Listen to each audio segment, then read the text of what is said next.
Chers amis auditeurs, mes frères et sœurs en Jésus-Christ, que la grâce et la paix de Dieu vous soient multipliées.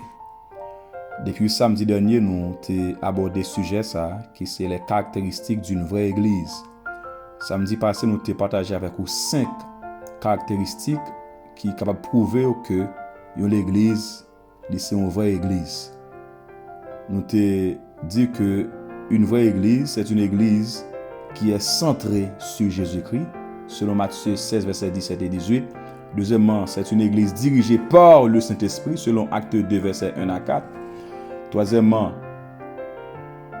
une vraie église, c'est une église qui est basée sur l'enseignement de la parole de Dieu, Actes 2, verset 42. Troisièmement, c'est une église qui est centrée sur l'évangélisation, selon Matthieu 28, verset 19, Marc 16, verset 15 et 16. Troisièmement, c'est une église qui est basée, qui est centrée sur la formation des disciples, selon 1 Timothée 2, verset 2, Matthieu 28, verset 19 et 20. Je veux dire, nous voulons partager avec vous 5 dernières caractéristiques, 5 dernières caractéristiques qui prouvent que l'église, c'est une vraie église, c'est l'église de Jésus-Christ. 6e caractéristique qui prouve qu'une église est une vraie église, frères et sœurs. 6e caractéristique, c'est la séparation d'avec le monde. La séparation d'avec le monde. Regardez avec nous 1 Jean 2, verset 15 à 17. 1 Jean chapitre 2, le verset 15 à 17. La Bible dit: n'aimez point le monde, ni les choses qui sont dans le monde. Si quelqu'un aime le monde, l'amour du Père n'est point en lui. Car tout ce qui est dans le monde, la convoitise de la chair, la convoitise des yeux et l'orgueil de la vie, ne vient point du Père, mais vient du monde. Et le monde passe, et sa convoitise aussi. Mais celui qui fait la volonté de Dieu demeure éternellement. Amen. Ça, c'est mise en garde que Jésus-Christ bat l'église là. N'aimez point le monde, ni les choses qui sont dans le monde. L'église Jésus-Christ, il doit être différent du monde. Nous devons gagner la haine du monde. Nous devons gagner la haine du monde. Nous ne devons pas sembler avec le monde. Nous devons avoir une différence, frères et sœurs. Nous différents, pas oublier, nous te dit que le mot l'église, il vient du grec ecclésia qui signifie hors d'eux. Qui signifie hors d'eux. Nous sommes dans le monde. Le Seigneur lui prend dans le monde, lui retire dans le monde, lui former avec une assemblée sainte, une communauté sainte. Nous ne devons pas retourner côté Christ et prendre nous encore. Il faut que nous différents, parce que sœurs, nous sommes lumière, nous sommes sel. Nous sommes lumière, nous sommes sel. La Bible dit selon Jacques 4, verset 4, adultères que vous êtes, ne savez-vous pas que l'amour du Père est inimitié contre le monde?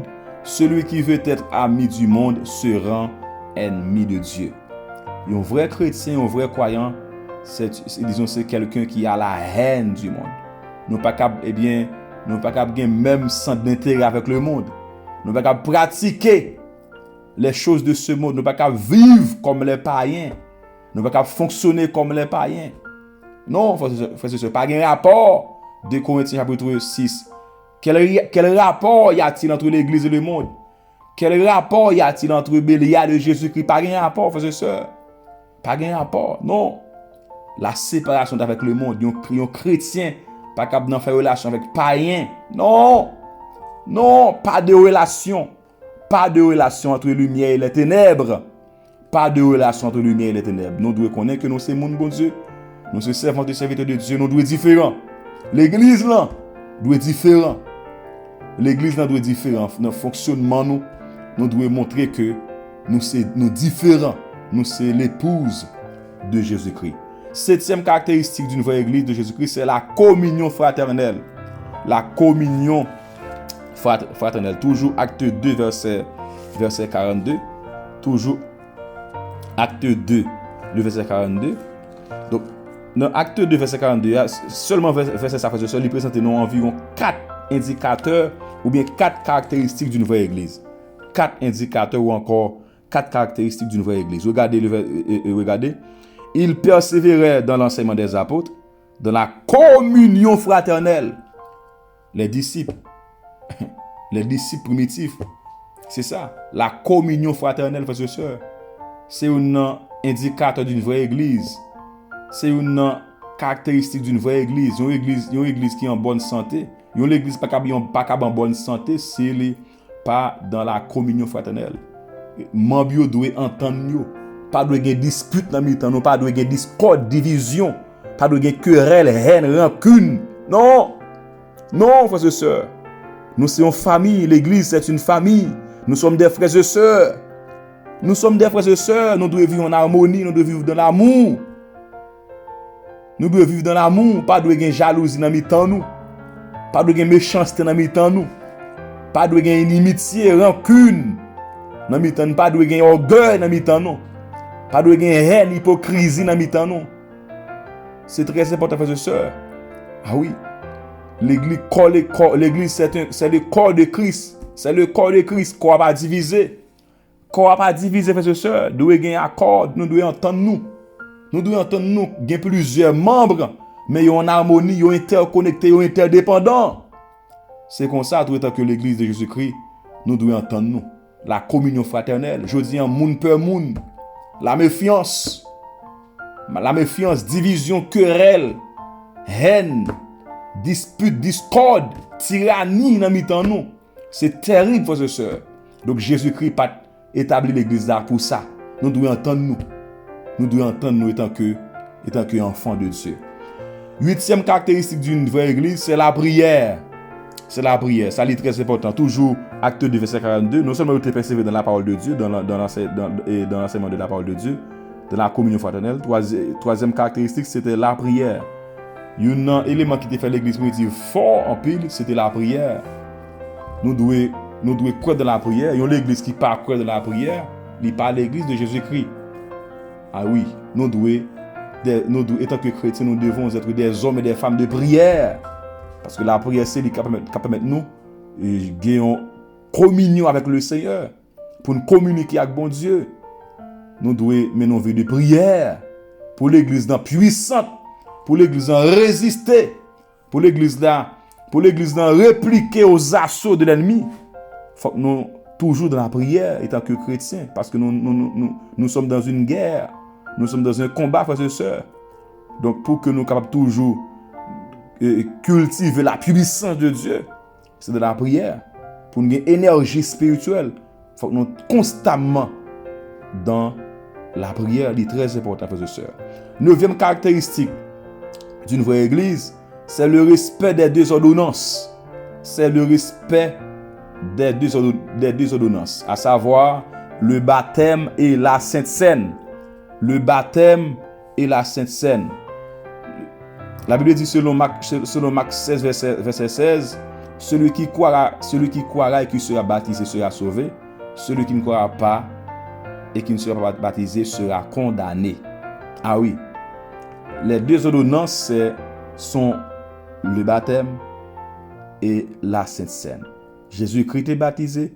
Jésus-Christ, c'est lui qui t'a institué également la Sainte Seine. Il y a l'église qui pas croire dans ça, frères et sœurs. Donc, n'est pas l'église de Jésus-Christ. Ah oui, nous devons croire dans le baptême, disons baptême d'eau. Baptême par immersion, on ne va pas parler de baptême par aspersion. C'est baptême d'immersion. Plongée. Donc, l'église là, il doit croire dans deux ordonnances. Jésus-Christ a laissé deux ordonnances. Deux ordonnances. Le baptême et la Sainte Seine. La Sainte Seine et le baptême. Le baptême et la Sainte Seine. L'église doit faire ça. Lorsque l'église est réunie pour prendre Sainte Seine, vin qui symbolisait le sang de Jésus qui a été coulé pour nous. Et pain qui symbolisait le corps de Christ, le corps de Jésus qui a été brisé pour nous à la croix.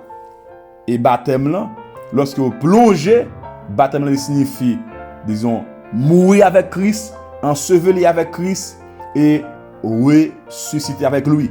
Lorsque vous plongez, c'est la mort et l'ensevelissement.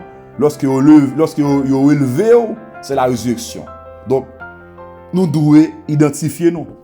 Par ces deux ordonnances, Jésus-Christ l'a laissé pour nous, le baptême et la Sainte Seine. L'église qui pas croire dans ça, bon, nous mettons l'église en question, est-ce que c'est vrai l'église de Jésus-Christ?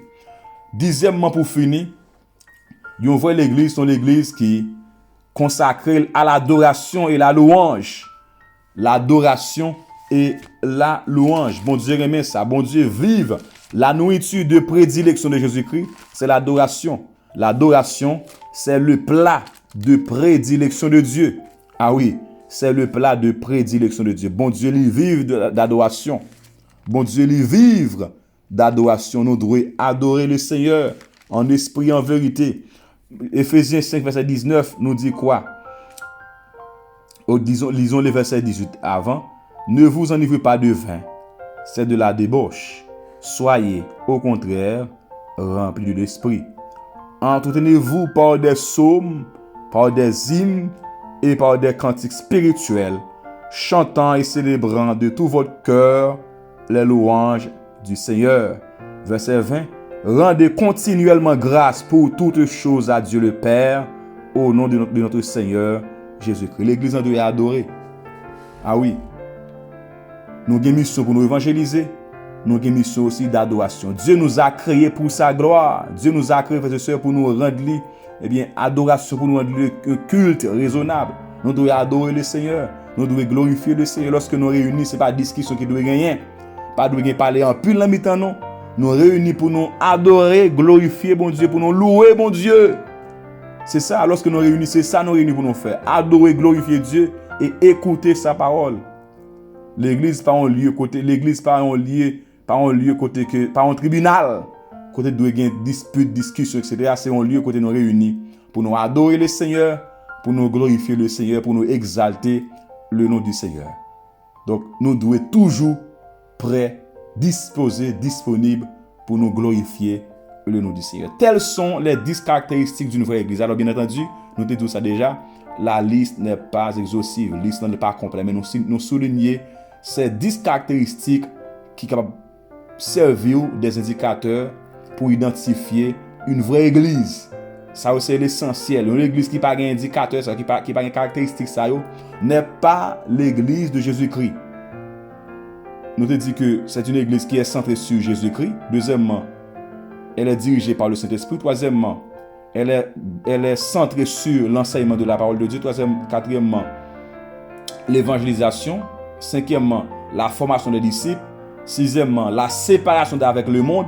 Septièmement, la communion fraternelle. Huitièmement, la prière. Neuvièmement, respect des ordonnances, à savoir le baptême et la Sainte Seine. Dixièmement, l'adoration et la louange. Que bon Dieu capable de nous force, que bon Dieu nous sagesse et grâce pour nous capable vivre, pour nous capable fonctionner avec discernement, parce que on a vu dans un monde qui piégé, on a vu dans un monde terrible, côté que les faux docteurs, les faux prophètes, ils éparpillent partout ailleurs, frères et sœurs. Donc nous qui sommes des enfants de Dieu, nous avons besoin de ce qu'on appelle le discernement des esprits. Moi de bon Dieu pour ouvrir les yeux pour nous connaître vraiment quelle est l'église de Jésus-Christ. Avant de persévérer dans l'assemblée, ou besoin de discerner, est-ce qu'il a assemblé ça? Est-ce que la parole de Dieu fait autorité? Est-ce que Jésus lui au centre assemblée ça? Est-ce qu'ils sont assemblés qui dirigent par le Saint-Esprit? Est-ce qu'ils sont assemblés qui prennent à cœur la grande mission qui est l'évangélisation? Est-ce qu'ils sont assemblés côté que, qui basent sur la prière, la communion fraternelle? Est-ce qu'ils sont assemblés, etc., etc. Ou parcours peut-être nous assemblés comme ça, frères et sœurs? Ou pas tout côté après les Jésus pour peut-être aller? Et pas tout côté nous Jésus a cité pour peut-être aller? Non! Moi des bon Dieu direction, moi des bon Dieu orientation pour est-ce que l'église ça c'est l'église Jésus-Christ. Fais attention frères et sœurs parce que c'est très important. Et Jésus-Christ revient bientôt. Très bientôt. Jésus revient. Il vient chercher l'église là. Il vient chercher les sauver, les racheter. Les sauver, les racheter, les élus. Ah oui. Nous besoin d'assurer que l'assemblée qu'il y a son assemblée qui a préparé pour le ciel. Ah oui, assurez que l'assemblée ça, son assemblée qui a une destination ciel. C'est pas une assemblée qui a conduit nous, qui a préparé nous pour l'enfer. Non, c'est une assemblée qui a préparé nous pour place que Jésus-Christ a préparé pour nous. Éternel notre Père céleste, que ton nom soit sanctifié, Seigneur. Que ton nom soit béni. Que ton nom soit glorifié, Seigneur. Merci parce qu'au fidèle, jusqu'ici, ou qu'un bel église là, malgré les persécutions, méchants ont fait un pile effort pour te déstabiliser l'église là. Ah oui, les empereurs, Néron, en pile, cher Dieu, en pile, gros chef, gros autobré, te comprennent que tu es capable de craser l'église là. nous te dit que les portes du séjour des morts ne prévaudront point contre elle. Ah oui, Seigneur. Donc l'église a un pile vent qui souffle, un pile tempête qui souffle. L'église là, il prend pile frappe, mais l'église a campé plus de jambes toujours.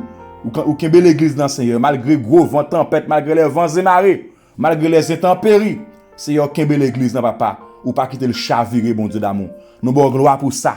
Satan fait pile effort pour te disperser l'église là. En pile persécution, en pile épreuve, mais jusqu'ici l'église a campé de jambes et pas rien, absolument rien qui est capable de renverser l'église parce que l'église là, il pas bâti sur énorme, mais il bâti sur Jésus-Christ qui est la pierre angulaire. Il bâti sur Jésus-Christ, eh bien qui c'est le fondement même de l'église, Seigneur. Nous bon gloire pour ça. Nous exaltons nos bons Dieu fidèles. Fortifiez-nous en ce temps de la fin, Seigneur. Nous sommes arrivés au temps de la fin. Bon nous grâce au Dieu. Bon nous grâce pour nous résister. Bon nous grâce pour nous résister aux assauts de l'ennemi. Bon nous grâce pour nous résister aux épreuves. Bon nous grâce pour nous résister aux attaques de l'ennemi, Seigneur. Fortifie l'église. Que bien non, Seigneur. Si il y a un ami qui tombe, nous prions pour lever au Seigneur. Pas quitter au piétiner. Si il y a qui disperse, qui exile, Seigneur, nous demandons bon Dieu pour rassembler au Seigneur. Tu fais rentrer au bercail. Si il y a qui chute, Seigneur, on va sécourir au bon Dieu d'amour. On va interpeller conscience au bon Dieu d'amour pour retourner encore, Seigneur. Et ça qui dehors à bon Dieu d'amour jusqu'à présent, qui rebelle encore, qui a fait tête sur, bon Dieu, qui t'a de voir, Seigneur, qui résistait. Nous prions que le Saint-Esprit capable de convaincre eh bien, du péché, de la justice et du jugement, Seigneur. Fais grâce parce qu'on va t'appeler personne perdue. Ou t'appeler que tout le monde cherche Dieu, gagne la vie éternelle, Seigneur. Fais grâce. Il y a des gens qui sont découragés par vos forces. Il y a des gens qui sont attristés, Seigneur. Consolez. Il y a des bon Dieu d'amour qui ont envie d'abandonner, cher Seigneur Dieu. Il y a des gens qui souffrent, Seigneur. Par vos grâce, mon Dieu d'amour. Fais grâce, mon Dieu d'amour, pour petit ou mon Dieu fidèle. Nous venons en tant côté que bagaille vraiment difficile. Mais nous avons besoin de grâce, Seigneur. Nous grâce pour nous capables racheter le temps. Car les jours sont mauvais. Il y a un peu de chrétiens qui sont abandonnés. Il y a tombé dans l'apostasie. Il y a un bon Dieu d'amour qui chute. Il y a un bon Dieu d'amour qui retourne encore dans le monde, Seigneur. Ramenez au Seigneur. Attirez encore, Seigneur. Faites grâce, t'en prie, mon Dieu. Il y a un qui découragé. Il y a un qui tombe, Seigneur. Il y a un qui tombe et côté où il y a bon Dieu. Pas de souhaiter côté où il y a bon Dieu. Bah au même, Seigneur Dieu, pour sortir côté où il y a bon Dieu d'amour. Bah au même. Fortifiez, bon Dieu d'amour. Nous demandons grâce pour l'église. Nous demandons victoire, Seigneur. Fortifiez-nous, bon Dieu, pour nous être fermes jusqu'à ce que l'heure arrive pour nous quitter tes ça. Seigneur, que ton nom soit sanctifié, que ton nom soit béni. Merci pour ta grâce, merci pour ta parole. Au nom de Jésus-Christ, qui vit, qui règne au siècle des siècles. Jésus revient bientôt, frères et sœurs. Jésus revient bientôt. Retiens ce que tu as, afin que personne ne prenne ta couronne. Jésus revient bientôt. Retiens ce que tu as, afin que personne ne prenne ta couronne. Samedi prochain, si Dieu veut, nous allons aborder un autre sujet. Et je crois que bon Dieu va permettre que nous en bonne santé pour nous continuer à partager la parole. Pas négliger partager audio ça. Partager, frères et sœurs, pour encourager, pour soutenir le ministère, ça, pour permettre que plus de monde capable d'entendre la parole de Dieu, comprendre la parole de Dieu. À samedi prochain, si Dieu veut, soyez bénis.